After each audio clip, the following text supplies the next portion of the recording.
A ver, cuando pensamos en percusión, pensamos en música, ¿verdad? Pero es que es mucho, mucho más que eso. Es literalmente el latido de la historia de la humanidad. En el análisis que vamos a ver, nos embarcamos en un viaje increíble para entender su evolución, desde los primerísimos ritmos tribales hasta la era digital. Venga, vamos a ello.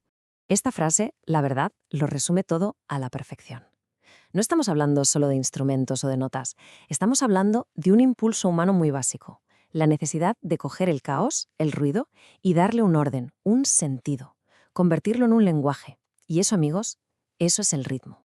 Y es que todo empieza aquí. Muchísimo antes de que existiera la primera melodía, la primera canción, ya había algo más fundamental.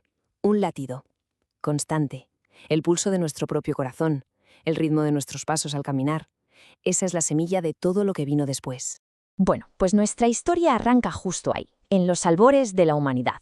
Una época en la que el ritmo no era para nada un entretenimiento, sino una cuestión de supervivencia.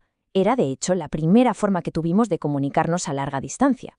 Hay que imaginarse la escena, los primeros humanos golpeando lo que tenían a mano, piedras, troncos huecos, pieles de animales. Pero ojo, no lo hacían como arte, no estaban montando una jam session en la cueva. El propósito era totalmente funcional. Podía ser un código de señales para coordinar una cacería o un pulso hipnótico para un ritual. El ritmo era, ni más ni menos, una herramienta para que la comunidad saliera adelante. Y claro, a medida que las sociedades se fueron haciendo más y más complejas, sus instrumentos también lo hicieron. Por ejemplo, en Egipto, los sistros marcaban el tempo en las ceremonias religiosas.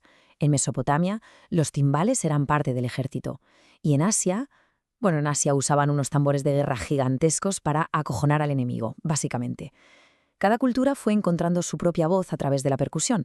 Vale, damos un buen salto en el tiempo. Ahora la historia de la percusión se convierte en una de migraciones, de conflictos y, sobre todo, de una fusión cultural que iba a cambiar la música para siempre.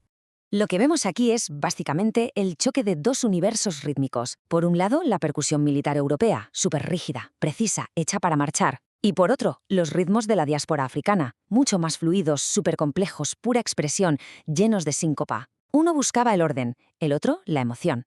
Dos mundos a punto de chocar. Y aquí está el momento clave de todo. La llegada forzosa de esos ritmos africanos a América fue una tragedia humana, por supuesto, pero a la vez fue el catalizador de una revolución musical sin precedentes.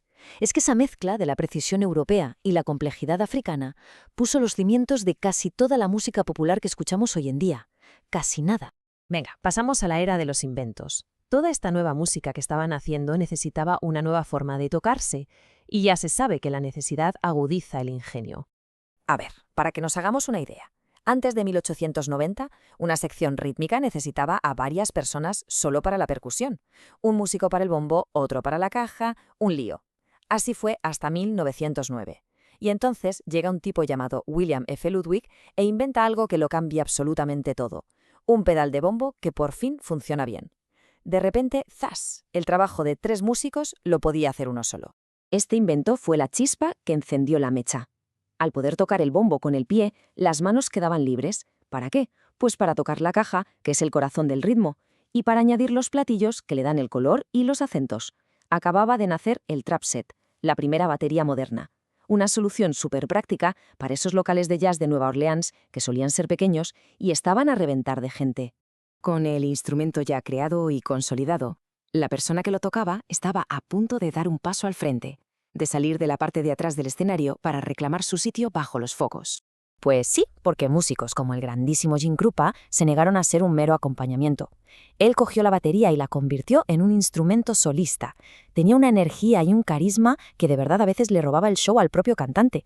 Demostró que el batería podía ser la estrella del espectáculo. Y entonces llegó la invasión británica y lo metió en las casas de todo el mundo. Ringo Starr, allí subido en su plataforma, se convirtió en un ícono de la televisión. La batería ya no solo se oía, ahora se veía. Y con eso inspiró a toda una generación de chavales a coger las baquetas. Pero la cosa no paró ahí. Baterías como Keith Moon de The Who o Ginger Baker de Cream llevaron el instrumento a sus límites más físicos. Ya no era solo música, era volumen, era energía pura, visceral. Sus actuaciones eran casi un deporte de riesgo. Redefinieron por completo lo que se podía llegar a hacer con una batería. Y claro, esta época dorada también dio a luz a marcas legendarias que definieron el sonido de generaciones enteras. Este golpe seco y potente de una Ludwig, la calidez de una Gretsch, el brillo casi explosivo de los platos Zildjian, no eran solo nombres, eran la firma, el ADN sonoro del rock y del jazz. Y justo cuando parecía que la batería acústica había llegado a lo más alto, ¡boom! La tecnología llega y reescribe todas las reglas del juego. Entramos de lleno en la era digital.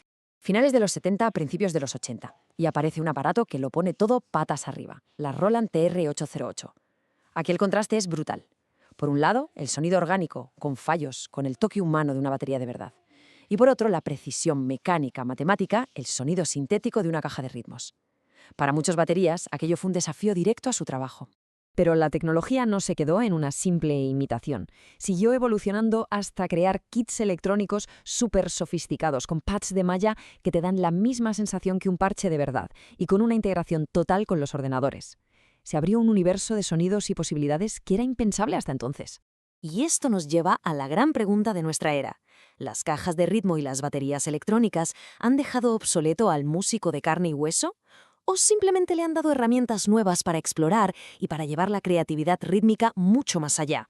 Y así, de alguna manera, cerramos el círculo. Da igual si es un tronco hueco, una batería gigante en un estadio o un sample en un ordenador. La herramienta cambia, sí, pero la necesidad de fondo es exactamente la misma. Marcar un pulso, sentir un latido. La tecnología evoluciona, pero el latido siempre permanece.